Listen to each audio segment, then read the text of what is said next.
होश तब उड़ गए जब दरवाजा खुलते ही भारी मात्रा में बर्फ अंदर आ गई और लॉबी बर्फीले तूफान की चपेट में आ गई। वो तूफान हद से ज्यादा खतरनाक थी और उनमें से कोई भी इस ठंड को बर्दाश्त नहीं कर पा रहा था। जब आप इस बर्फीले तूफान के इतने करीब होते हैं तो आंखें खोलना भी किसी बड़ी मुसीबत को बुलावा देने जैसा था। फिंक को अपने आरामदायक सोफे को छोड़कर इस हाड़ कंपाने वाली ठंड में मेहनत करने आने पर पछतावा हो रहा था। अगर कोई इस मौसम में बाहर कदम रखता तो उसकी मौत तय थी। शुक्र है कि बाकी वॉलंटियर्स को भी इस बात का एहसास हो गया था। इस कड़ाके की ठंड में बाहर जाने की कोशिश सिर्फ कोई बेवकूफ ही कर सकता था, और बेवकूफों की बात करें तो वो आखिरकार यहाँ आ ही गया। हान फिंग के कानों में एक बेहद जानी पहचानी आवाज गूंजी। वो कोई और नहीं बल्कि होमलेस जो था, जिसे ब्रदर ली के नाम से भी जाना जाता था।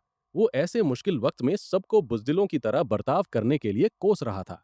बाकी वॉलंटियर्स डर के मारे कांपते हुए वे ब्रदर ली को उसकी इस बेवकूफी से रोकने की कोशिश कर रहे थे।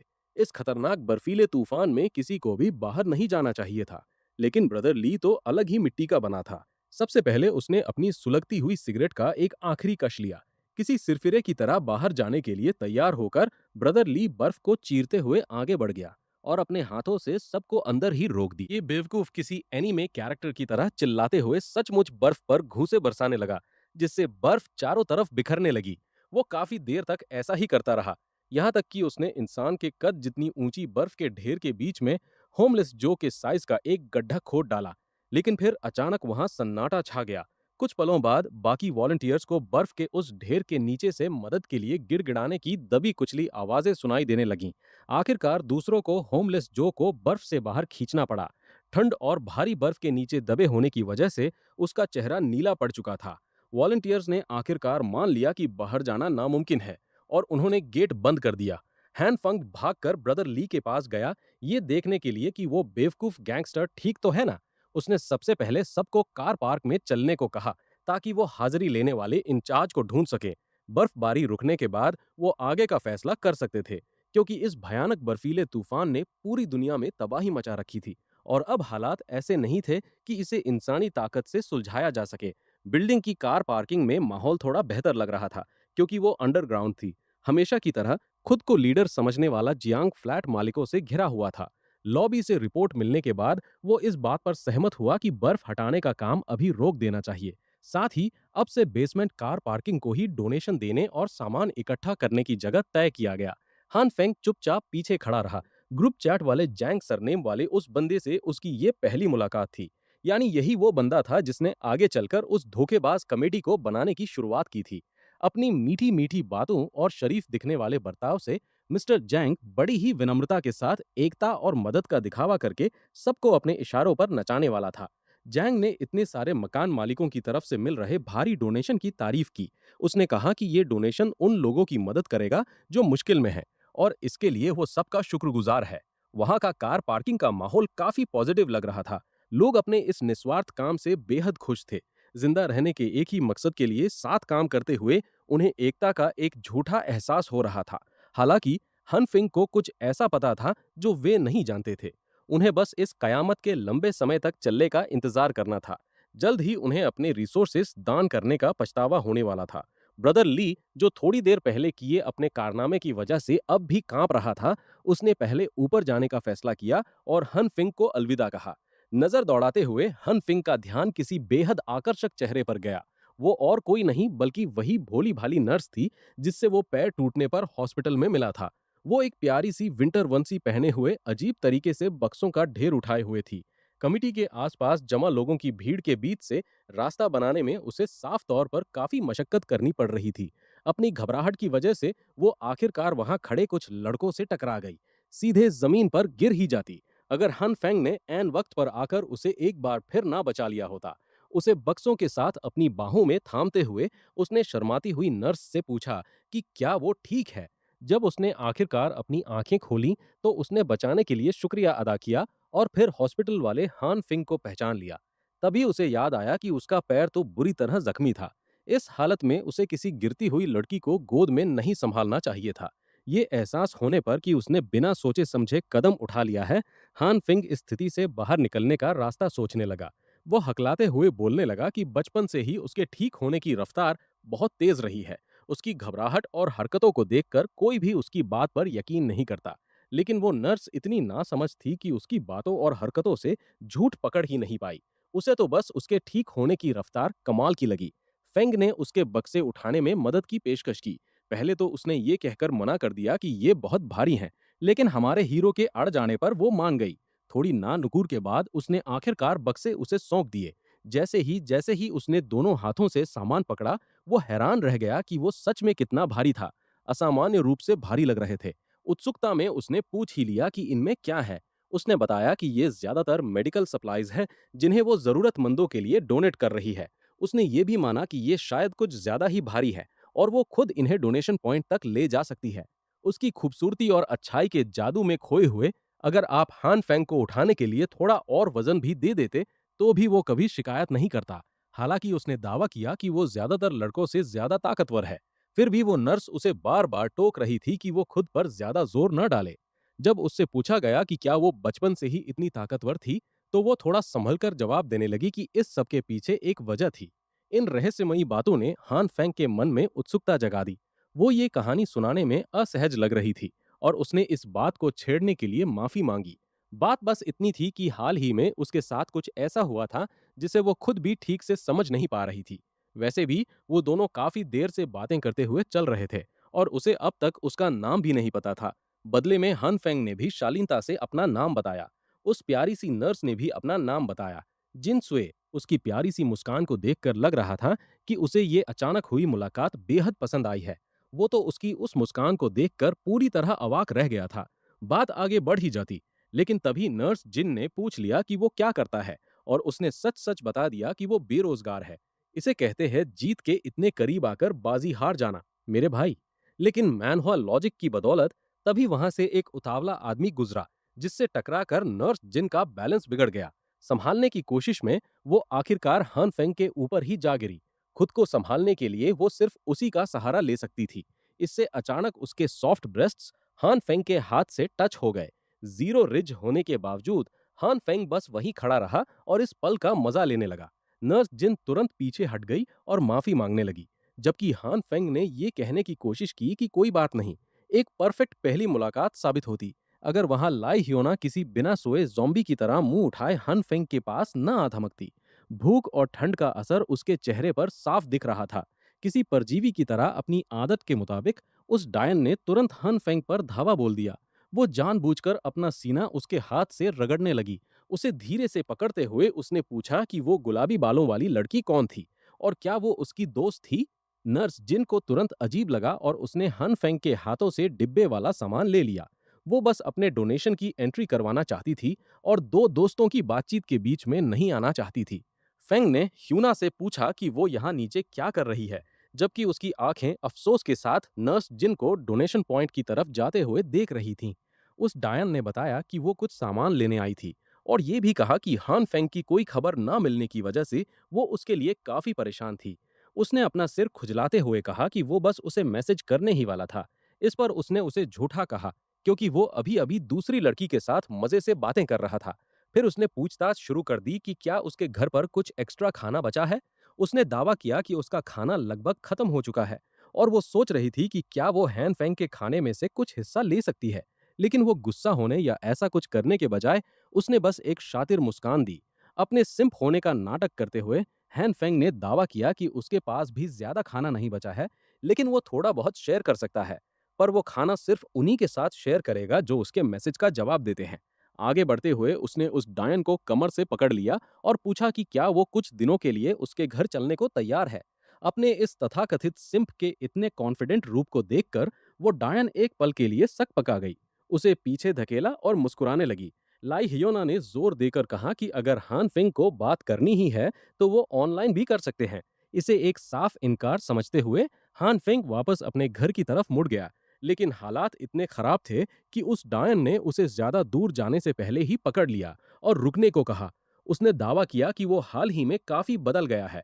ह्योना ने यह भी कहा कि वो अपने इमोशंस को लेकर हमेशा बहुत सीरियस रही है। और फिर वो अपनी मासूम सा चेहरा बनाते हुए ह्योना ने दावा किया कि वो नहीं चाहती कि लोग ऐसा सोचें कि वो हान फिंग के साथ सिर्फ उसके पैसों के लिए है।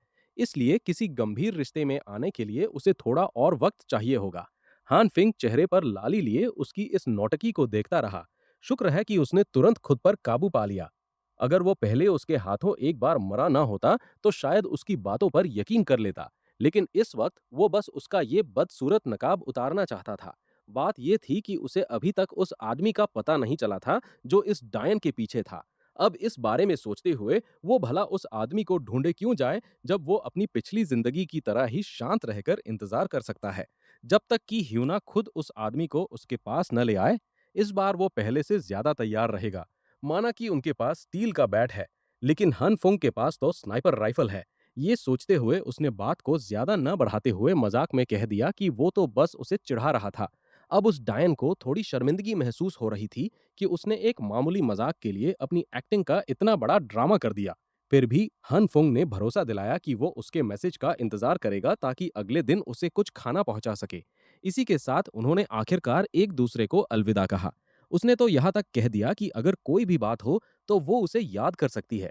जैसे ही वो डायन कार पार्क से बाहर निकली, उसके कमीने मुंह पर एक दुष्ट मुस्कान तैर गई। लेकिन वो इस बात से बिल्कुल बेखबर थी कि इस बार खेल हान फिंग के साथ नहीं, बल्कि उसके साथ हो रहा था। उसे चोरी छिपे उसे तड़पाने में बड़ा मजा आ रहा था।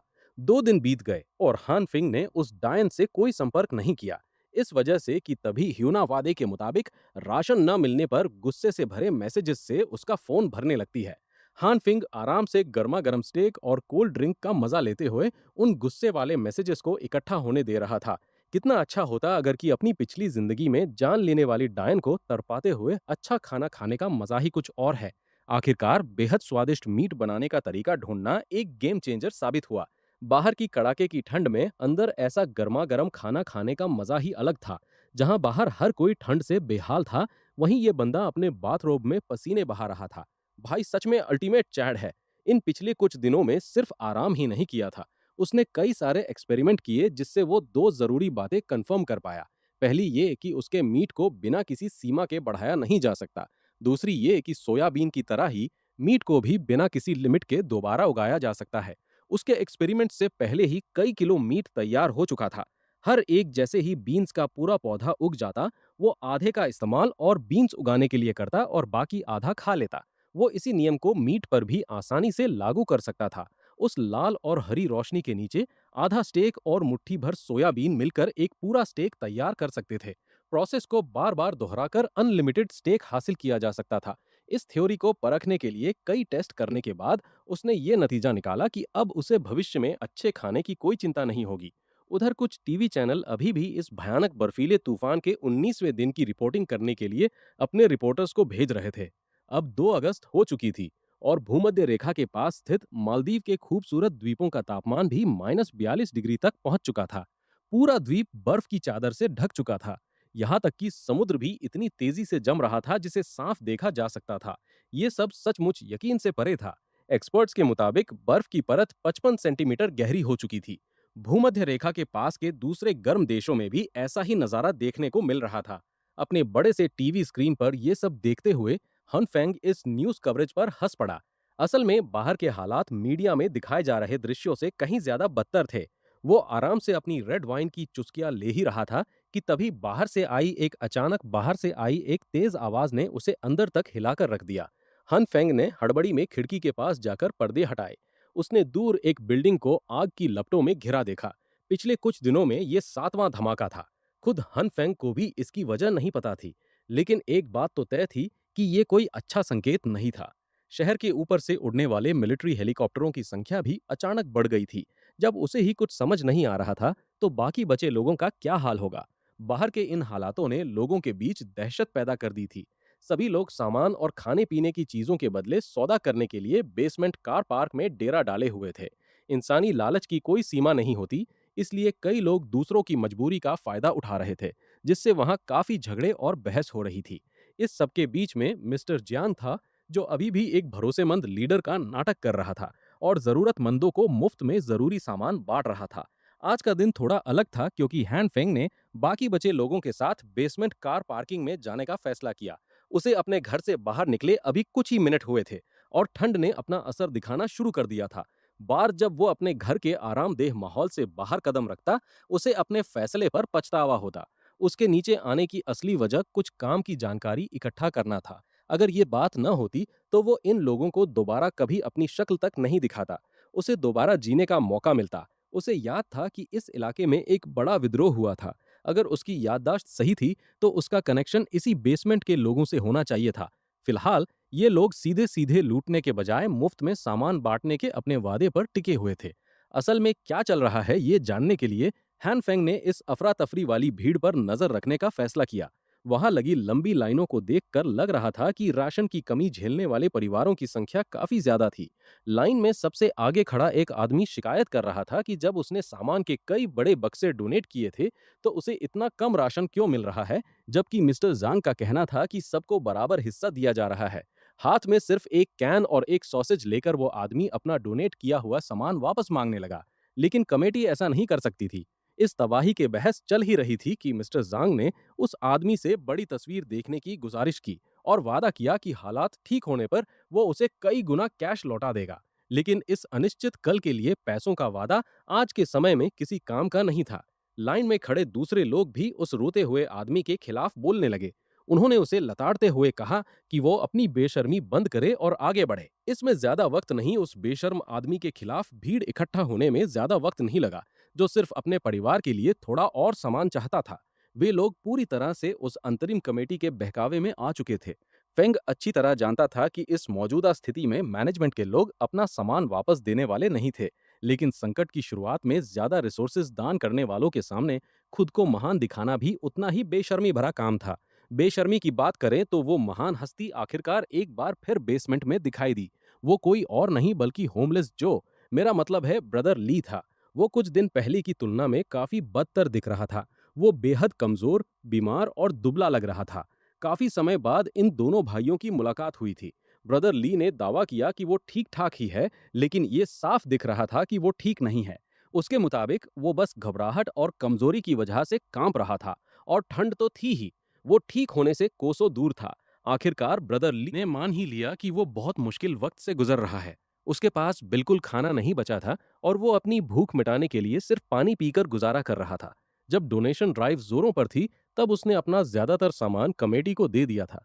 नतीजा ये हुआ कि तूफान खत्म होने के वादे से पहले ही उसका अपना राशन खत्म हो गया। ऊपर से कमेटी जो राशन बांट रही थी वो बहुत ही कम था। अगर ब्रदर ली को पहले पता होता कि मौसम इतना खराब होने वाला है तो वो अपने पर्सनल स्टॉक में से ज्यादा सामान बचा कर रखता। कि उसके पास ब्रदर ली की इस मुसीबत का एक हल है। हान फेंग ने उस गैंगस्टर को अपने करीब खींचा और फुसफुसाते हुए एक फेवर मांगा। ली हैरान होकर पीछे हटा। छोटे हान फेंग ने उसे एक मामूली काम के बदले 4 पैकेट इंस्टेंट नूडल्स और 2 सॉसेस देने का ऑफर दिया था। हान फेंग ने यह भी जताने की कोशिश की कि इससे उसके अपने राशन में काफी कमी आ जाएगी। उस गुंडे को लगा कि उसका छोटा भाई उसे खाना देने का कोई बहाना ढूंढ रहा है। वो भावुक होकर रो पड़ा और उसने वादा किया कि वो जिंदगी भर उसका ये एहसान याद रखेगा। उधर ब्रदर ली ने पूरे भरोसे के साथ हान फेंग का हाथ पकड़ा और यकीन दिलाया कि ये छोटा सा काम बिना किसी गड़बड़ के हो जाएगा। रही बात खाने की, तो वो बाद में हान फेंग के घर से ले लेगा। लेकिन पहले ब्रदर ली को अपना पेट भरने के लिए कुछ चाहिए था, इसलिए वो राशन लेने के लिए लाइन में लग गया। उधर हान फेंग तो वो अपनी इस बेहतरीन डील से बेहद खुश था। सिर्फ नूडल्स और सॉसेज के कुछ पैकेट देकर अब उसे भविष्य में खुद जानकारी जुटाने के लिए नीचे नहीं आना पड़ेगा। उसे ब्रदर ली के लिए थोड़ा बुरा लग रहा था, लेकिन दूसरों के फटे में टांग अड़ाने से ज्यादा जरूरी था सोफे पर आराम से लेटना, लजीज खाना खाना और गेम खेलना। बेसमेंट कार पार्क में हैन फुंग का ये सफर बिल्कुल परफेक्ट रहता, अगर उसे एक और जाने पहचाने चेहरे ने न देख लिया होता। अपना नाम सुनने के बाद अगली ही पल उसने अपनी तरफ आता हुआ एक हाथ देखा। आज के दिन ह्यूना का हेलो कहने का तरीका हैन फुंग के गाल पर एक करारा थप्पड़ था।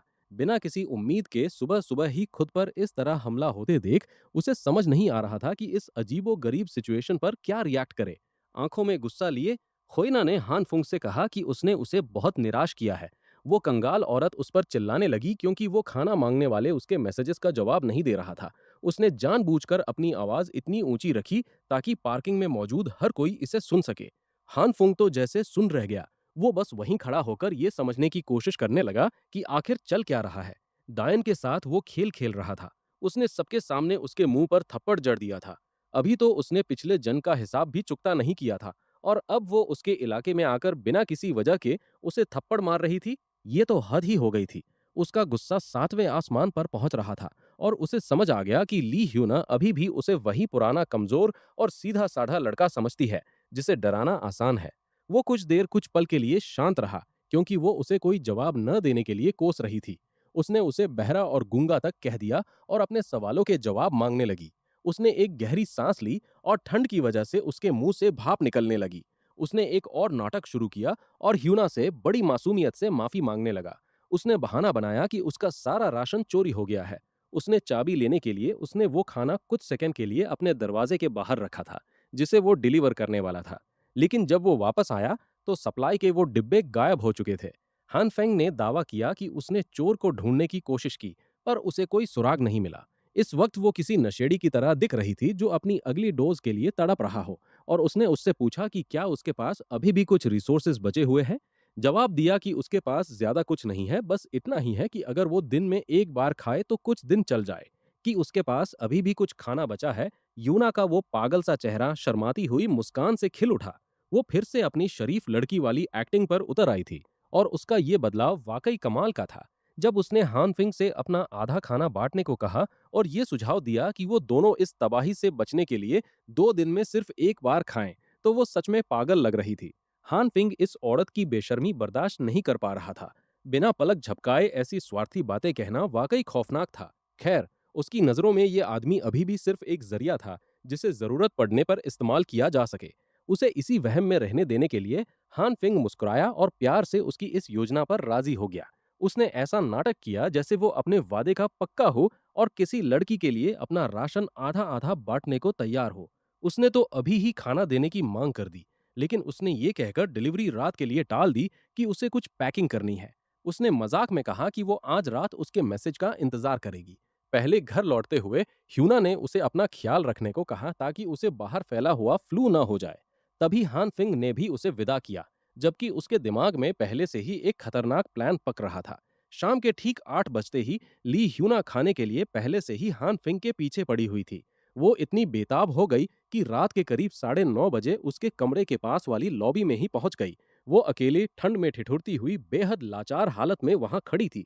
इधर हान फिंग अपने पसंदीदा काम पर वापस आ गया था, ह्यूना को लालच देकर फंसाना और फिर उसके कॉल्स और मैसेजेस को पूरी तरह इग्नोर कर देना। हफ्तों की कड़ाके की ठंड और बिना मेंटेनेंस के लिफ्ट भी खराब हो चुकी थी। अगर वो सच में कोई हंगामा खड़ा करना चाहती थी, तो उसे सीढ़ियों से चढ़कर हान फिंग के फ्लैट तक आना पड़ता।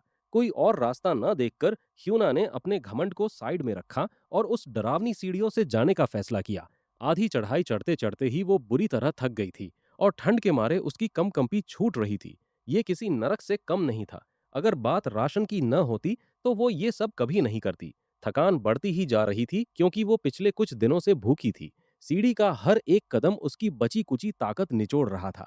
मानना पड़ेगा यार, ऐसे बहुत कम लोग होंगे जो सिर्फ किसी और का मुफ्त का राशन हड़पने के लिए 16 से ज्यादा मंजिलें चढ़ जाएं। ऊपर की मंजिलों की इमरजेंसी लाइटें भी खराब थीं।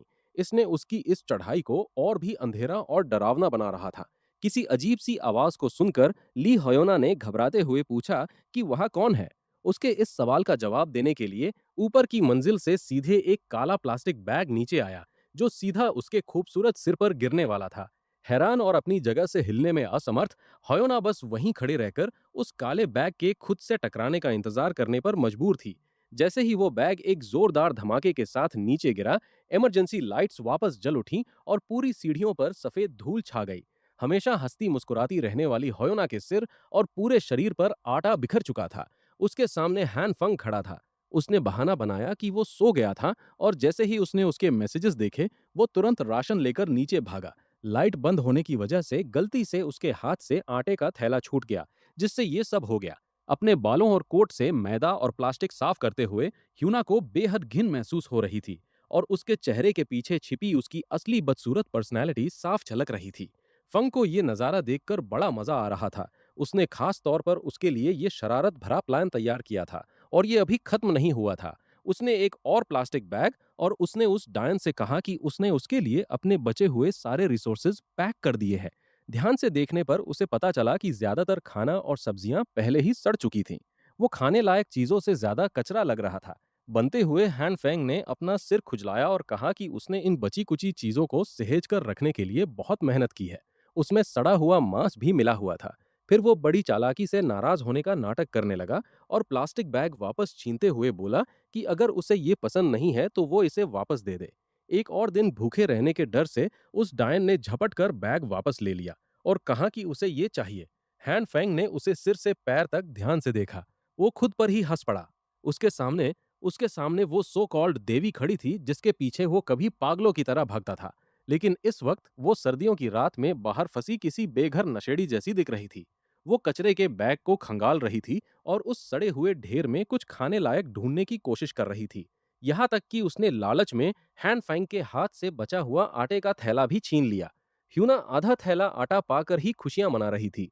उसे इस बात की कोई परवाह नहीं थी कि कुछ ही मिनट पहले वो इस सफेद आटे से पूरी तरह नहा चुकी थी। इसके बाद वो बिना थैंक यू या अलविदा कहे वहां से चली गई। लेकिन हान फुंग को कोई फर्क नहीं पड़ा। उस डायन को खाने के लिए अपना कचरा देना ही काफी था, जिससे उसे कुछ दिनों तक पेट की बीमारी होने वाली थी। इस मौसम में नहाना भी नामुमकिन था, इसलिए अब उसे काफी समय तक अपने शरीर पर चिपके इस आटे के साथ ही घूमना पड़ेगा। जैसे ही हान फुंग खुशी खुशी अपने घर की तरफ बढ़ा, कुछ अजीब सा महसूस होने लगा। उसने ऐसा नाटक किया जैसे उसने कुछ ध्यान न दिया हो, लेकिन पीछे कोई हलचल हो रही थी। अपनी होशियारी दिखाते हुए हान फुंग बिल्कुल नॉर्मल रहने का नाटक करते हुए अपने फ्लैट की तरफ बढ़ने लगा। वो सीढ़ियों से बाहर निकला और ऐसे चलने लगा जैसे सब कुछ बिल्कुल नॉर्मल हो। परछाई कुछ ही सेकंड बाद उसके कदमों का पीछा करने लगी। वो यकीनन कोई इंसान ही था, क्योंकि उसने स्नो बूट्स पहन रखे थे। इस मौके का फायदा अचानक हमला करने के लिए हैन फेंग असल में दरवाजे के पीछे छिप गया और उसका पीछा कर रहे उस अनजान शख्स पर झपट पड़ा। उस रहस्यमयी इंसान को मजबूती से दबोचा और जमीन पर पटक दिया। जैसे ही वो उस जासूसी करने वाले को मुक्का मारने ही वाला था, तभी कुछ ऐसा हुआ कि हैन फेंग रुक गया और उसका गुस्सा शांत हो गया। उसका पीछा करने वाली कोई और नहीं बल्कि बिखरे बालों, नींद से भरी आंखों और मोटे चश्मे वाली एक लड़की थी। हन फेंग वो इतनी देर रात उसके यहाँ होने की सिर्फ एक ही वजह सोच सकता था। वो जरूर उस पर जासूसी कर रही थी और हमारा हीरो उसके इरादों का पता लगाना चाहता था। पर जवाब में उसे सिर्फ सन्नाटा और उसके चश्मे के पीछे से एक कोरी निगाह मिली।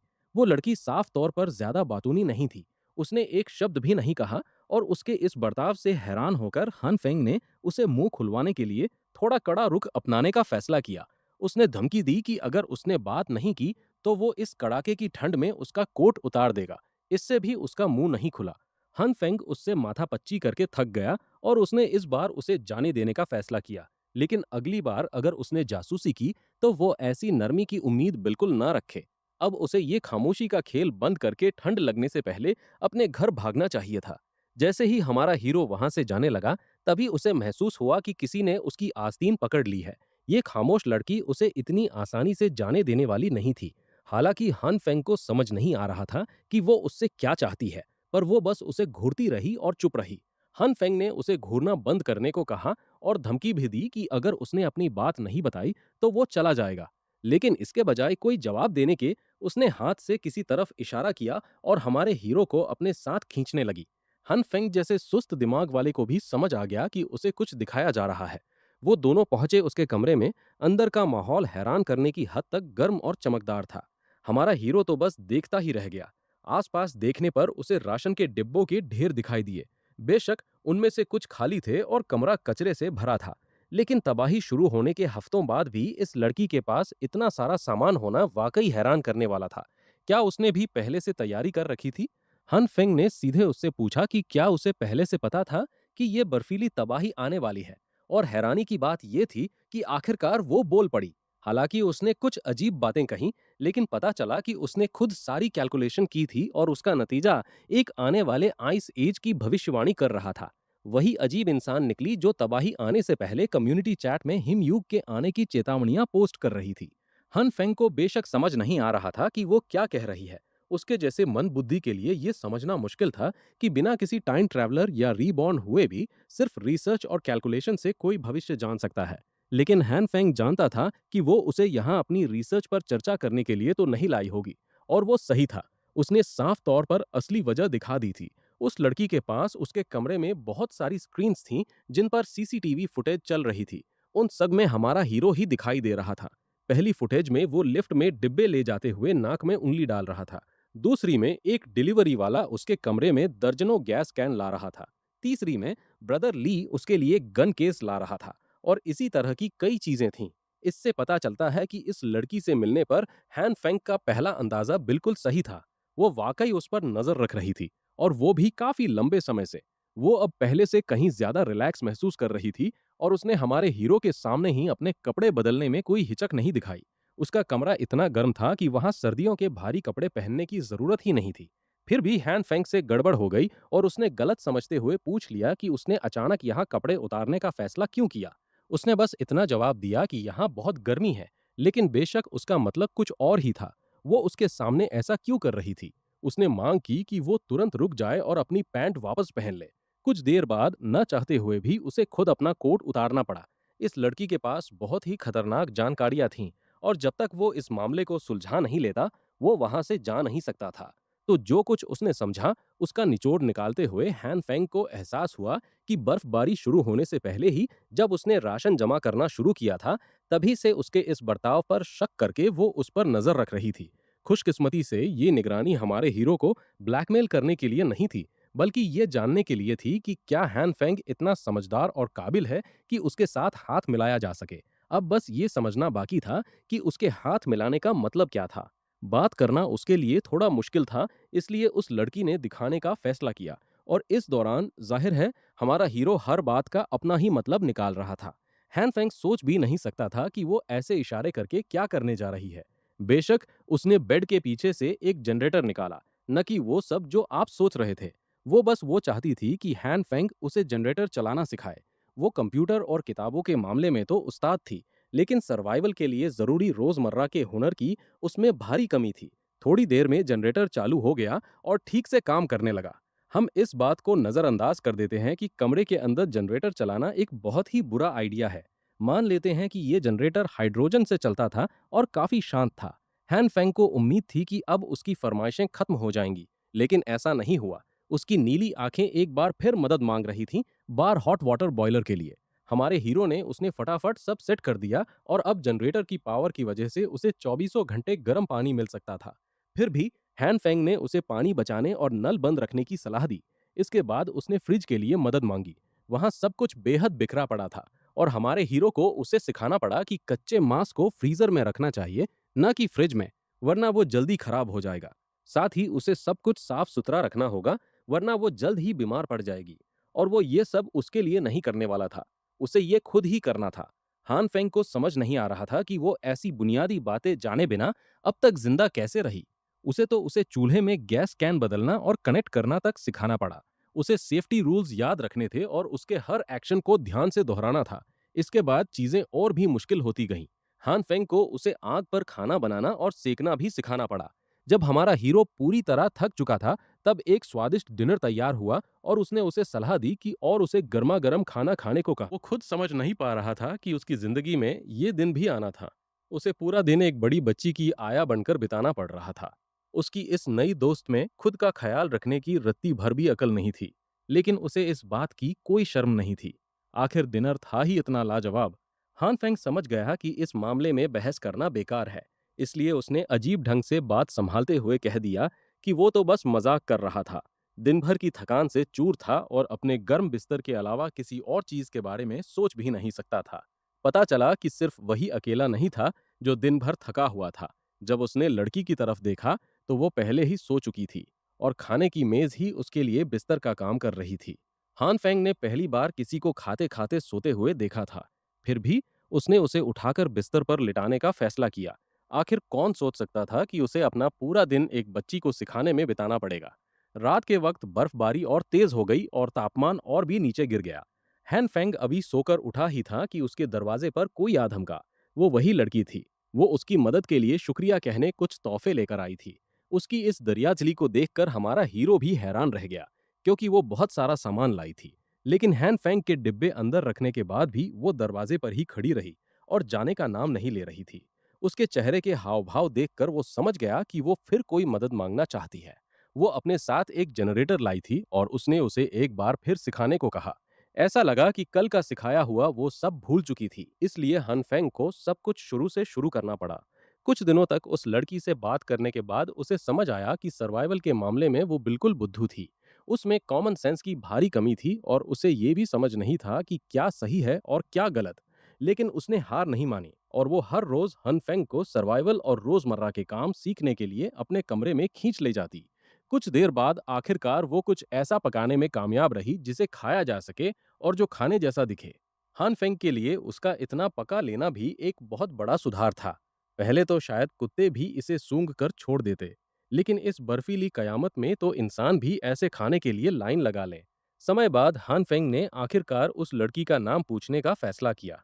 उसने अपना परिचय जाओ सिंगन के रूप में दिया। हानफेंग के लिए ये अब भी एक रहस्य था कि वो इतनी अजीब बातें क्यों करती थी और उसे आखिर क्या बीमारी थी। पर वो उसे उसके हाल पर छोड़ने वाला नहीं था। उधर नीचे बेसमेंट में जहां जरूरतमंद लोगों को राशन बांटा जा रहा था, वहां हालात बिल्कुल भी ठीक नहीं थे। भूखे लोग बचे कुचे थोड़े से राशन के लिए आपस में ही भिड़ रहे थे। अराजकता फैल गई और लोग एक दूसरे से सामान छीनने लगे, ये दलील देते हुए कि कोई ये साबित नहीं कर सकता कि ये सामान किसका है। कमजोर लोग बेबसी में गिर रहे थे और ताकतवर ज्यादा से ज्यादा हड़पने की कोशिश में थे। ऐसा लगता है कि इस कम्युनिटी के शांति के दिन अब खत्म हो चुके हैं। लोग उन चीजों के लिए लड़ रहे थे जिन पर वो अपना हक समझते थे। उन्होंने जो कुछ भी लूटा था उसकी जान देकर रखवाली कर रहे थे। चोरी की जरा सी भी कोशिश तुरंत खूनी हिंसा में बदल जाती। ये लोग एक दूसरे को बेरहमी से लात घूंसों से मार रहे थे, जब तक कि उनके हाथ और जूते खून से नहीं सन गए। जहां हर कोई सभ्यता के विनाश को बढ़ावा दे रहा था, वहीं मिस्टर जियांग इस पूरे हंगामे के बीच बिल्कुल शांत खड़े थे। उन्होंने अपने हाथ के मेगाफोन का वॉल्यूम बढ़ाकर उसने लड़ाई को पूरी तरह रुकवा दिया, क्योंकि दर्द के मारे सबने अपने कान बंद कर लिए थे। भाई तो असली सोनिक अटैक कर रहा था, बिल्कुल किसी सुपर विलन की तरह। उस कान फाड़ने वाले शोर के कुछ सेकंड बाद जियांग ने आखिरकार बाकी बचे लोगों को संबोधित किया।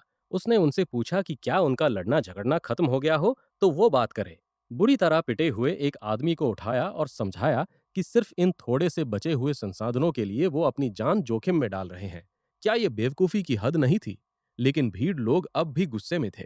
मिस्टर जांग ने ही डोनेशन सिस्टम का सुझाव दिया था और अब उन्हें हर कुछ दिनों में सिर्फ एक पैकेट नूडल्स मिल रहा था। अगर वो लड़कर नहीं मरे तो भूख से मर जाएंगे। मिस्टर जांग ने ऐसा नाटक किया जैसे वो रिसोर्स डिस्ट्रीब्यूशन की कमी को लेकर उनकी शिकायतें बहुत ध्यान से सुन रहा हो।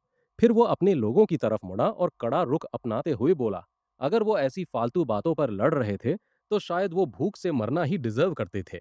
जियांग ने सवाल उठाया कि आखिर इस स्थिति के लिए जिम्मेदार कौन है और उन्हें ध्यान से सोचने को कहा। भड़की हुई भीड़ ने इसका दोष उसी पर मढ़ दिया। उसने ब्रेड का एक टुकड़ा उठाया और अपना दिमाग घुमाने वाला खेल शुरू किया, ताकि लोगों को याद आ सके कि असल में क्या हो रहा था। वो ब्रेड जो शुरुआत में कुछ रुपयों में बिकती थी, अब उसे अमीर लोग जरूरतमंदों को 10 गुना या 100 गुना दामों पर बेच रहे थे। अमीर लोग इन बदकिस्मत गरीबों का खून चूस रहे थे। नौबत यहां तक आ गई थी कि ब्रेड के एक टुकड़े को 5 या 10 हिस्सों में बांटकर उसकी नीलामी की जा रही थी। इस आपदा का इस्तेमाल अमीर बनने के लिए कर रहे थे। जहां तक बेसमेंट कार पार्क में पड़े इन बेहाल लोगों की बात थी, उनके पास बहुत पहले ही पैसे और संसाधन खत्म हो चुके थे। लेकिन यहाँ वो उस सिस्टम की वजह से आपस में ही लड़ रहे थे जो कभी काम किया करता था। ये लोग आपस में कट मर रहे थे, जबकि वो अमीर लोग जिनके पास ढेर सारा राशन था, अपनी तिजोरियां भरकर बैठे थे और समाज के लिए कुछ भी दान नहीं कर रहे थे। ये वही लोग थे जिन्होंने जानबूझकर कीमतें आसमान पर पहुंचा दी थीं। फिर भी यहाँ गरीब लोग भूखे मर रहे थे और मौत की जंग लड़ रहे थे। मिस्टर जियांग ने पूछा कि क्या ये नाइंसाफी नहीं है। ये महसूस करते हुए कि अब जब भीड़ उसकी हर बात को सच मान रही थी, मिस्टर जियांग ने सभी से अपनी आपसी लड़ाई बंद करने और एकजुट होकर अपने हक के रिसोर्सेज वापस छीनने की अपील की। इन भूखे और गुस्से से लाल लोगों को उसकी बात बिल्कुल सही लगने लगी और उन्हें यकीन हो गया कि उनके साथ नाइंसाफी हो रही है।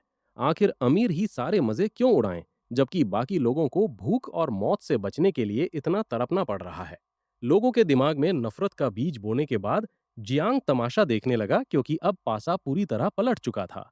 भीड़ का ये गुस्सा और असंतोष अब अपार्टमेंट के बाकी अमीर निवासियों की तरफ मुड़ गया था। उन लोगों को लगने लगा था कि वो बस अपना हक वापस ले रहे हैं।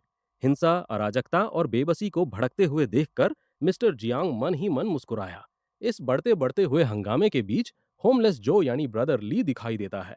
सभी लोगों में सिर्फ वही अकेला था जो उस बकवास भाषण की सच्चाई को समझ पा रहा था। लोग सचमुच पागल हो चुके थे और कुछ बहुत बड़ा होने वाला था। उसे जल्द से जल्द हैनफुंग को खबर करनी थी। तभी हैनफुंग के उधर हैनफुंग के कमरे में वो बस आराम फरमा रहा था और किताब पढ़ने का नाटक करते हुए खर्राटे ले रहा था। तभी फोन की रिंगटोन बजने से उसकी नींद खुली। उसे ब्रदर ली के मैसेज मिले, जिसमें बेसमेंट कार पार्क में होने वाले बवाल के बारे में लिखा था। मिस्टर जांग के लगातार भड़काने की वजह से लोग अब दूसरों से उनका राशन छीनने का प्लान बना रहे थे। वो घर घर जाकर ताले तोड़ने की तैयारी में थे। हमलावर हथियारों से लैस थे और नुकसान पहुंचाने के लिए तैयार थे। ब्रदर ली ने हैंडफुंग को छिपने की सलाह दी और कहा कि वो इन पागलों का सीधे सामना न करे। वो बस यही उम्मीद कर सकता था कि होमलेस जो बाहर अपना ख्याल रख सके। हैंडफुंग ने नहीं सोचा था कि हालात ऐसे हो जाएंगे। हालांकि उसने मुसीबत के वक्त के लिए 2 बंदूकें खरीदी थीं, लेकिन किसी इंसान के खिलाफ उनका इस्तेमाल करने का ख्याल ही उसे थोड़ा डरा रहा था। और तो और, अगर लोगों ने ऐसा कोई गैंग बना लिया और उन्हें इसके राशन का पता चल गया, तो वो पागलों की तरह उसके पीछे पड़ जाएंगे। वो उसे कच्चा चबा जाएंगे और सिर्फ हड्डियां ही बचेंगी। इसके लिए उसे हर तरह के हालात के लिए तैयार रहना था। फिलहाल के लिए उसने स्टॉक रूम से कुछ तार, औजार और 2 फायर एक्सटिंग्विशर्स निकाले। सुरक्षा के लिए उसने दरवाजे के हैंडल पर बिजली के नंगे तार लपेटकर एक काम चलाओ जाल बिछाने की कोशिश की। इसे पूरा करने के बाद हैनफेंग ने धीरे धीरे फर्श पर तार फैलाया। लेकिन तभी अचानक बिजली गुल होने से उसका ये छोटा सा प्रयोग बीच में ही रुक गया। ऊपर से देखने पर यह साफ हो चुका था कि इलाके की हर एक बिल्डिंग की बिजली एक साथ गुल हो गई थी। लोगों ने मैनेजमेंट से संपर्क करने की कोशिश की, लेकिन उनसे संपर्क बहुत पहले ही टूट चुका था। हैनफेंग का मानना था कि बर्फीले तूफान के बढ़ने और खुद को गर्म रखने के लिए बिजली के अंधाधुंध इस्तेमाल की वजह से ये ब्लैकआउट आज नहीं तो कल होना ही था। ज्यादातर इलाकों में बर्फ जमा हो चुकी थी और बाहर के हाड़ कंपा देने वाले तापमान के कारण मरम्मत का काम करना नामुमकिन था। इन सभी बातों को ध्यान में रखते हुए इस बार बिजली का जाना और सिग्नल का खोना हमेशा के लिए हो सकता था। जैसे ही लोगों को एहसास होगा कि बिजली अब कभी वापस नहीं आने वाली, हालात बद से बदतर हो जाएंगे। उनका ये डर एक बहुत बड़े दंगे का रूप ले लेगा और असली नरक तो तब शुरू होगा। मिनट पहले वो डायन ली होयाना लालचियों की तरह नूडल्स ठूस रही थी। उसका नया रखवाला डींगे हाँक रहा था कि कैसे उसने कुछ समय पहले बाजार से 50 गुना ज्यादा कीमत पर सामान खरीदा था और वो गरीब लोग बिना कुछ बोले अपना सामान बेचने को मजबूर हो गए थे। उसके अपने पास मौजूद स्टॉक के लिए उसने सिर्फ 5 लाख खर्च किए थे। उसने भी राशन की नीलामी शुरू कर दी थी, जिससे गरीब लोग उसके हाथों से एक एक निवाले के लिए आपस में लड़ें। इस चाल से उस सुनहरे बालों वाले लड़के ने खूब कमाया। उसने ली होयाना के चेहरे पर हाथ फेरते हुए पूछा कि क्या उसे लगता है कि उसके साथ आने का उसका फैसला सही था। डायन मुस्कुराई और खुशी खुशी सिर हिला दिया। वो अमीर कमीना पहले से ही इस खूबसूरत लड़की के साथ अपनी मनमर्जी करने की सोच रहा था, क्योंकि उसके पास उसकी वफादारी खरीदने के लिए संसाधन थे। लेकिन तभी गलियारे में आती तेज कदमों की आवाज ने उनके इस पल में खलल डाल दिया। ये कार पार्क वाले लोग थे और वो आधी रात को दरवाजे तोड़ने के औजार साथ लाए थे। उस सुनहरे बालों वाले लड़के को पता चला कि ग्रुप चैट में कीमतें बढ़ाने के लिए उसे ही निशाना बनाया जा रहा है। हमलावरों ने उसका दरवाजा पीटना और लाते मारना शुरू कर दिया ताकि वो उसे तोड़ सके। भले ही अमीर हो, लेकिन क्या उसका सारा पैसा उसे आने वाली मुसीबत से बचा पाएगा? वो वहीं खड़ा रह गया। उसे समझ नहीं आ रहा था कि क्या करे, क्योंकि लोग लगातार अंदर घुसने की कोशिश कर रहे थे। मिस्टर जियांग के भूखे सैनिकों का वो पागल गिरोह पूरी तरह बेकाबू हो चुका था। बर्फीला तूफान बाहर, तूफान लगातार कहर बरपा रहा था और इसके जल्द थमने के कोई आसार नहीं दिख रहे थे। हनफुम के इस सुरक्षित ठिकाने पर काफी कबाड़ जमा हो चुका था, क्योंकि जमीन पर तार और सामान बिखरे पड़े थे। वो अभी भी दरवाजे पर होम अलोन स्टाइल का ट्रैप लगाने में लगा हुआ था, जिससे काफी कचरा फैल गया था। हनफुंग ने दरवाजे को सेट करने के लिए वो सब किया जो जरूरी था, लेकिन एनर्जी रीडिंग से पता चला कि उसमें कोई करंट नहीं आ रहा था। जैसे ही वो सोच रहा था कि क्या गड़बड़ हुई, तभी जल्दबाजी में बांधे गए तारों के गुच्छे में धमाका हुआ और वो जल गए। तार में शायद उसी वक्त करंट आ गया था। उस धमाके की चपेट में आकर हान फुंग खांसने लगा और खुद को संभालने की कोशिश करने लगा। उसने तार की आग बुझाई। उसे अब भी समझ नहीं आ रहा था कि वो क्या गलती कर रहा था और ये काम इतना मुश्किल क्यों था। अगर इंटरनेट चल रहा होता तो ये कोई बड़ी बात नहीं थी, पर बदकिस्मती से इससे पहले कि वो दरवाजे पर अपना ट्रैप सेट कर पाता, किसी ने उसका दरवाजा खटखटाना शुरू कर दिया। हैन फेंग उठ खड़ा हुआ और दरवाजे के सुराख से झांक कर देखने लगा कि बाहर कौन खड़ा है। चेहरा तो नहीं देख पाया, लेकिन उसे छोटे कद का कोई इंसान दिखा जिसके बाल बिखरे हुए थे। ये फिर से वही आउटकास्ट गर्ल थी। इस बार भी वो अपने उसी बेपरवाह चेहरे के साथ मदद मांगने आई थी। ये वक्त हैन फेंग के लिए बिल्कुल भी सही नहीं था, क्योंकि वो अंदर कुछ नए ट्रैप्स बनाने में व्यस्त था। लेकिन तभी उसे वो वाकया याद आया जिसने उसे अतीत में वापस भेज दिया था, जब एक डायन ने उसे अपने जाल में फंसाया था और एक पागल ने उसे पीट पीट कर मार डाला था। दरवाजे के हैंडल से अपना हाथ हटा लिया, क्योंकि उसे डर था कि दूसरी तरफ कोई खतरा हो सकता है। हैन फेंग ने उस लड़की को चेतावनी दी कि लोग दरवाजे तोड़ रहे हैं और सामान लूट रहे हैं। उसे अंदर बुलाने के बजाय उसने बस उससे कहा कि वो जल्दी से अपने घर लौट जाए, क्योंकि वो उसके लिए दरवाजा नहीं खोलेगा। आउटकास्ट गर्ल उस अंधेरे और ठंडे गलियारे में खड़ी रही। चारों तरफ सन्नाटा छा गया। फिर वो और भी जोर जोर से दरवाजा पीटने लगी। हान फेंग ने फिर भी उसे अंदर आने से मना कर दिया, तो वो दरवाजे के पास फर्श पर ही बैठकर कांपने लगी। ठंड उसे बेहाल कर रही थी, और हमलावरों की आवाजें अब और तेज होने लगी थीं, क्योंकि वे हान फुंग की मंजिल तक पहुंच चुके थे। उन्हें इस बात से कोई फर्क नहीं पड़ता था कि 18वीं मंजिल पर कितने लोग रहते हैं। वे तो बस यहाँ हर दरवाजा तोड़ने आए थे। दो खूंखार दिखने वाले आदमियों ने 18वीं मंजिल के गलियारे का जायजा लिया और इस बात की खुशी मनाई कि वो सबसे पहले पहुंचे हैं। उन्होंने तुरंत लूटपाट करने के लिए कमरों को आपस में बांट लिया। इत्तेफाक से हैन फेंग का कमरा सबसे पास था। हमलावरों में से एक ने दरवाजा तोड़ने के लिए लोहे की रॉड उठा ली। उन्होंने पहले खुद को राशन बांटने वाले बताकर आवाज दी, ताकि देख सकें कि घर में कोई है या नहीं। अंदर हैन फिंग ने उस लड़की को पकड़कर उसका मुंह बंद कर दिया था, ताकि कोई आवाज न हो। जब हमलावरों को अंदर से कोई जवाब नहीं मिला, तो उन्होंने एक कुल्हाड़ी की मदद से जबरदस्ती कमरे में घुसने की कोशिश शुरू कर दी। तभी हैन फिंग उसने उस बेसहारा लड़की को धीरे से भरोसा दिलाया कि वो कमीने उसके इस मजबूत दरवाजे का बाल भी बाका नहीं कर पाएंगे। उसकी तसल्ली भरी बातें सुनकर वो थोड़ी शांत हुई। तभी दरवाजे का हैंडल बार बार ऊपर नीचे होने लगा। हमलावर अंदर घुसने का कोई रास्ता नहीं ढूंढ पाए। उस मजबूत दरवाजे के सामने हार मानकर हमलावरों ने हान फुंग के घर पर निशान लगा दिया और पहले अगले दरवाजे की तरफ बढ़ने का फैसला किया। अच्छा हुआ कि उसने वो मजबूत दरवाजा और हैंडल लगवाया था। 5 सेंटीमीटर मोटी लोहे की प्लेटों से मजबूत किए गए इस फ्रेम को देखकर तो इसे लगाने वाला ठेकेदार भी हैरान रह गया था। तभी हान फुंग वो अपने फैसलों पर खुश होने में इतना खो गया था कि लड़की का मुंह छोड़ना ही भूल गया। उसे डर था कि कहीं कोई आवाज न हो जाए और बाहर वालों का ध्यान उनकी तरफ खिंच जाए। आउटकास्ट गर्ल ने उसे धन्यवाद दिया कि उसने हमलावरों के देखने से पहले ही उसे अंदर बुला लिया था। उन्होंने फैसला किया कि पक्का करने के लिए कुछ मिनट और इंतजार करेंगे, लेकिन ऐसा लग रहा था कि वो हमलावर अब जा चुके थे। हैन फेंग तुरंत अपने ट्रैप को ठीक करने में जुट गया। अगर वो इसे सही से कर लेता, तो जो कोई भी दोबारा उसके दरवाजे को छूने की हिम्मत करता, उसे सीधा मौत का झटका लगता। वो लड़की उसने उत्सुकता से पूछा कि वो क्या कर रहा है, तो उसने इसे अपना बिजली का झटका देने वाला डिफेंस सिस्टम बताया। उसने तो नखरे दिखाते हुए ये तक कह दिया कि समझाने पर भी उसे समझ नहीं आएगा। वैसे वो खुद भी इस बारे में कुछ नहीं जानता था, और इस शॉक डिवाइस को लगाना उसके लिए नामुमकिन साबित हो रहा था। पर वो नहीं जानता था कि वो लड़की एंटी थेफ्ट डिवाइसेस और वोल्टेज के मामले में उस्ताद थी। उसके लिए ये सब बहुत मामूली बातें थीं। आउटकास्ट गर्ल ने पास खड़े होकर हान फेंग को समझाना शुरू किया और उसे पावर सप्लाई बंद करके नंगे तार को सावधानी से दरवाजे के हैंडल पर लपेटने को कहा। इसके बाद उन्होंने सर्किट बॉक्स से दूसरे तार को हैंडल से जोड़ा और आखिर में पावर सप्लाई चालू कर दी। जब उसने हैंडल में बह रहे करंट को नापा, तो टेस्टर ने भारी मात्रा में इलेक्ट्रिसिटी दिखाई। जब उसने पूछा कि उसे इन पेचीदा चीजों के बारे में कैसे पता, तो उसने जवाब दिया कि true I of the evil king के पास दुनिया की हर सच्चाई को देखने की शक्ति है। चूंकि उसका ट्रैप आउटकास्ट गर्ल की मदद से पूरा हो गया था, तो उसने पूछा कि उसे किस तरह की मदद चाहिए थी। उसने कोई कहानी सुनाने या सफाई देने की जहमत नहीं उठाई।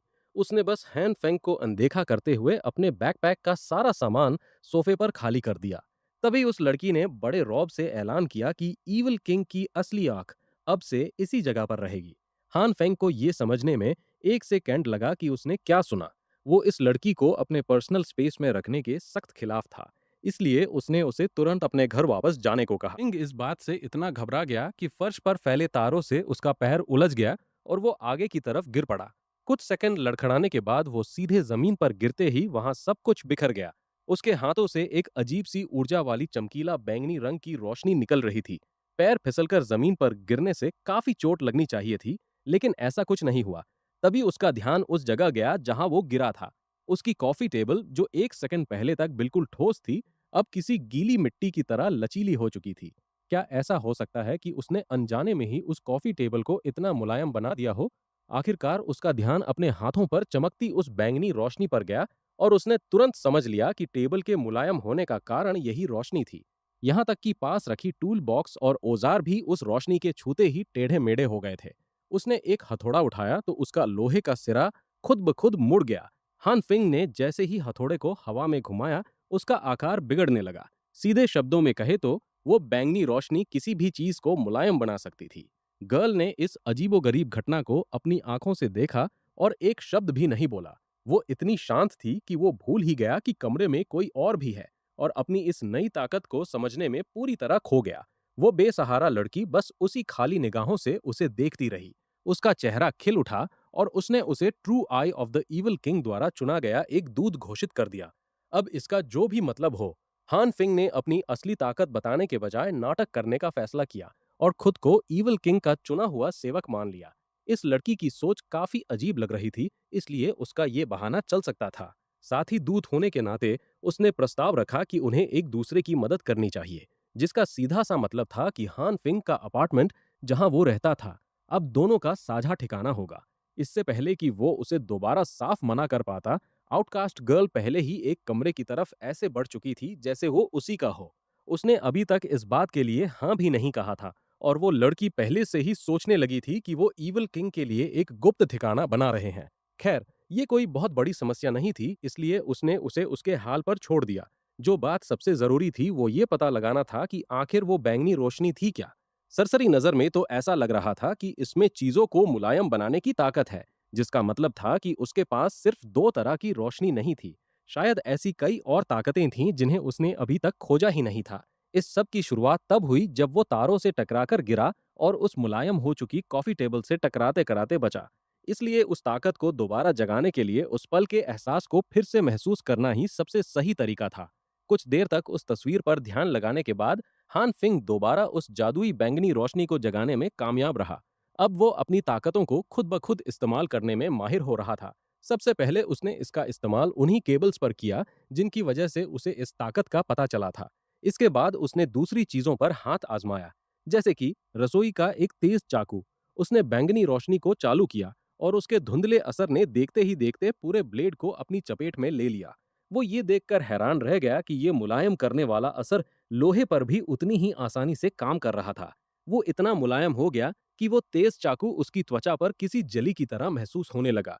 इसके बाद वो एक के बाद एक कई चीजों पर अपनी इस पिघलाने वाली ताकत को आजमाने लगा। घर की हर वो चीज जिसके बारे में वो सोच सकता था, इस ताकत के असर में आ रही थी। वो जितनी देर उस बैंगनी रोशनी का इस्तेमाल करता, चीजें उतनी ही ज्यादा मुलायम होती जाती। चीजों के मुलायम होने के अलावा उनमें और कोई बदलाव नहीं आ रहा था। वैसे देखा जाए तो अकेले इस बैंगनी रोशनी का असर काफी बेकार और बिना किसी काम का था। हन फिंग के दिमाग में एक और विचार आया, एक ऐसा तरीका जिससे वो पहले से ही वाकिफ था। क्या होगा अगर वो दो अलग अलग तरह की रोशनियों को मिला दे? क्या होगा अगर वो बैंगनी और हरी रोशनी को मिलाकर एक साथ उस मुलायम हो चुकी चीज पर इस्तेमाल करे? दो अलग अलग लाइट्स को मिलाकर एक करने में उसे ज्यादा वक्त नहीं लगा। उसने उस पिघले हुए चाकू को उठाया, उस पर बैंगनी और हरी रोशनी डाली और किसी ब्लीच एनिमे के कैरेक्टर की तरह चिल्लाया, बांकाई। हैरानी की बात थी कि ये सच में काम कर गया। वो पिघली हुई कमजोर चाकू फिर से अपने असली रूप में आ गई, पहले की तरह ही मजबूत और तेज। कमाल है, लाइट्स के इस कॉम्बिनेशन से वो इतनी चमक उठी थी कि वो उसके ब्लेड को शीशे की तरह इस्तेमाल कर सकता था। उसने जायजा लिया। कमरे में इधर उधर देखने पर उसे टिश्यू पेपर का एक डिब्बा पड़ा हुआ मिला। हान फेंग ने एक टिश्यू पेपर पर भी यही एक्सपेरिमेंट किया और फिर उसे मोड़ने की कोशिश की, लेकिन उसे मोड़ने में उसे पसीने छूट गए, जिसका मतलब था कि इन दो अलग अलग लाइट्स को मिलाकर वो किसी भी चीज की मजबूती को बदल सकता था। और तो और, हरी और बैंगनी लाइट्स मिलकर इन चीजों को हद से ज्यादा मजबूत बना रही थीं। वैसे जब बात मजबूती की आ ही गई है, तो क्या उसके पास इस ताकत का कोई बहुत जरूरी और काम का इस्तेमाल नहीं है?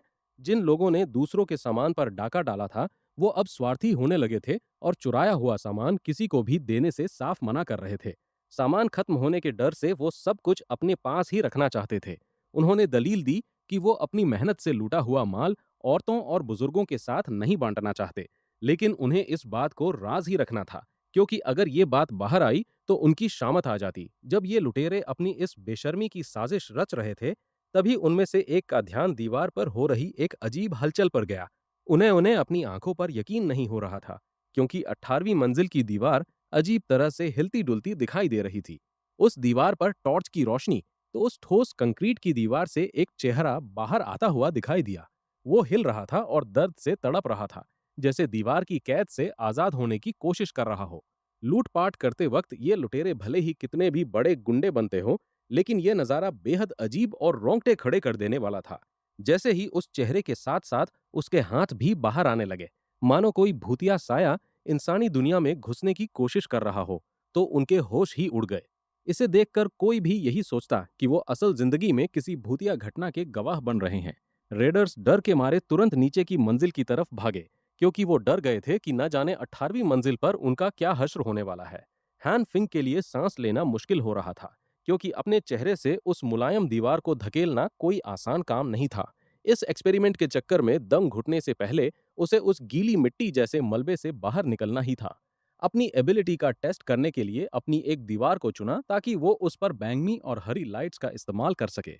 लेकिन इस्तेमाल करना, पूरी दीवार पर इन लाइट्स को चढ़ाना बहुत थका देने वाला काम था।